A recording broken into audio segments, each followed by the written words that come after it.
दोस्तों, in this report and analysis में आपका स्वागत है। आइए दोस्तों, आज हम एक ऐसी कहानी की बात करते हैं जिसने वर्ल्ड हिस्ट्री में एक अपनी मजबूत जगह बनाई है और ये कहानी हमारी हिस्ट्री में शायद हमेशा रहेगी और दोहराती जाएगी। तो आइए दोस्तों, आज इस कहानी की हिस्ट्री के बारे में बात करते हैं। दोस्तों, बात करते हैं टाइटैनिक की डिस्कवरी कैसे हुई। जी हाँ दोस्तों, वही टाइटैनिक जिसको अक्सर हमने बड़े पर्दे पे एज अ फिल्म एंजॉय किया है। तो चलिए दोस्तों, आपको बताते हैं कि टाइटैनिक की डिस्कवरी आखिर कैसे हुई।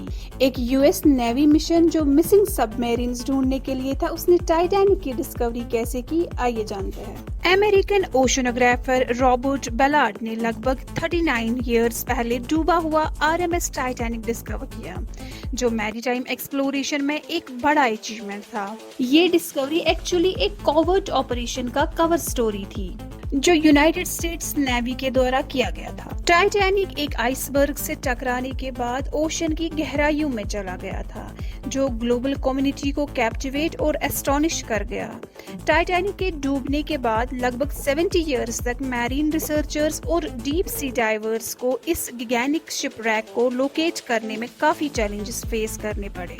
1982 में रॉबर्ट बेलार्ड ने सीन पे आकर्षण किया और एक ऑटोनॉमस अंडरवाटर व्हीकल के थ्रू शिपरैक को ट्रेस करने का मिशन शुरू किया। US naval reserve commanding officer के रूप में बेलार्ड को कहा गया कि फंड्स का यूज करके 2 missing US submarines USS thresher और यूएसएस स्कॉर्पियन को सर्च करना है और फोटोग्राफ करना है। टाइटैनिक डिस्कवरी एक्सपेडिशन को एक आई वॉश के रूप में देखा गया, लेकिन असली मिशन कुछ सालों बाद रिवील हुआ जब सर्विस ने डॉक्यूमेंट्स को डीक्लासिफाई किया।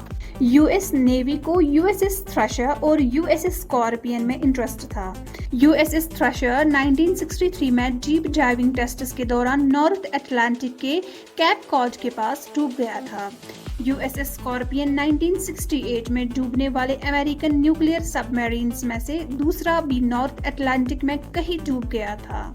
जबकि यूएस नेवी के एग्जैक्ट लोकेशन पता नहीं थी, उन्हें ये पता था कि ये सबमरीन्स नॉर्थ अटलांटिक में है, जो रॉबर्ट बेलार्ड के लिए एक एडवांटेज था। नेवी ने बेलार्ड को रैक्स की पिक्चर्स लेने और ये डिटरमाइन करने के लिए कहा था कि फॉर्मर सोवियत यूनियन का यूएसएस स्कॉर्पियन के डूबने में इन्वॉल्वमेंट था। न्यूक्लियर रिएक्टर्स की कंडीशन को एसेस करने में भी इंटरेस्ट था।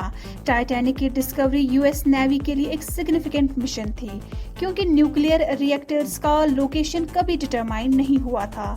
रशियन सैटेलाइट से मिशन को बचाने के लिए 30 साल के naval intelligence officer Robert Ballard ने सबमरीन्स को ढूंढने का डिसीजन लिया। नेवी ने उन्हें टाइटैनिक ढूंढने की भी परमिशन दी अगर वो यूएस नेवी सबमरीन्स को पहले से ज्यादा जल्दी लोकेट और फोटोग्राफ कर ले। तो बस फिर क्या था, यहाँ से शुरू होती है टाइटैनिक की डिस्कवरी की असली कहानी। बेलार्ड के टाइटैनिक ढूंढने की डेडिकेशन ने यूएस स्कॉर्पियन की डिस्कवरी में हेल्प की, जिसने उन्हें वैल्यूएबल इनसाइट्स प्रोवाइड की।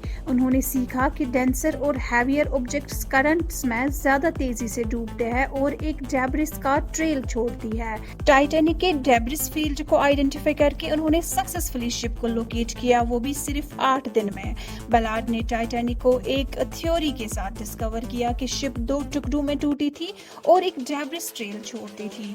टाइटैनिक का बॉयलर सुबह 1 बजे के आसपास 1 सितंबर 1985 को 12,400 फीट से ज्यादा पानी के नीचे डिटेक्ट किया गया। 73 इयर्स की अनसक्सेसफुल सर्चेस के बाद हिस्ट्री का सबसे renowned ship Titanic finally locate हो गया। दोस्तों, आपको बता दें, टाइटैनिक 2 टुकड़ों में स्प्लिट हो गया था, लेकिन इसका बो अपराइट था और एक इलॉबरेट स्टेयरवे के रिमेन्स विजिबल थे। फर्नीचर, चाइना प्लेट्स और एक अनओपन्ड शैंपेन बोतल ओशन फ्लोर पर स्कैटर्ड थी। शैंडलियर्स अभी भी लटके हुए थे। बेलार्ड ने इस इमेज को एक हॉन्टिंग मैंशन के रूप में डिस्क्राइब किया, मोस्टली इंटैक्ट, लेकिन बहुत सारी लेदर शूज मिसिंग थी। लगभग 3 दशकों तक रॉबर्ट बेलार्ड ने डूबा हुआ न्यूक्लियर सबमरीन्स के साथ हाईली कॉन्फिडेंशियल एसोसिएशन मेंटेन किया। इस ऑपरेशन के रिलेटेड डॉक्यूमेंट्स इवेंचुअली डीक्लासिफाइड किए गए। नेशनल जियोग्राफिक म्यूजियम वाशिंगटन में एक एग्जीबिशन चल रही है जो इन इवेंट्स की ऑथेंटिक स्टोरी को एक्सप्लोर करती है और साल के एंड तक चलेगी। हर साल 1 सितंबर को टाइटैनिक की डिस्कवरी को कोमेमोरेट करता है और रॉबर्ट बलार्ड की ब्रिलियंस और यूएस नेवी के मिशन की कमिटमेंट को हाईलाइट करता है। दोस्तों, उम्मीद है आपको ये इन्फॉर्मेशन बहुत पसंद आई होगी। आप टाइटैनिक के बारे में और क्या क्या जानते हैं कमेंट बॉक्स में जरूर बताइए।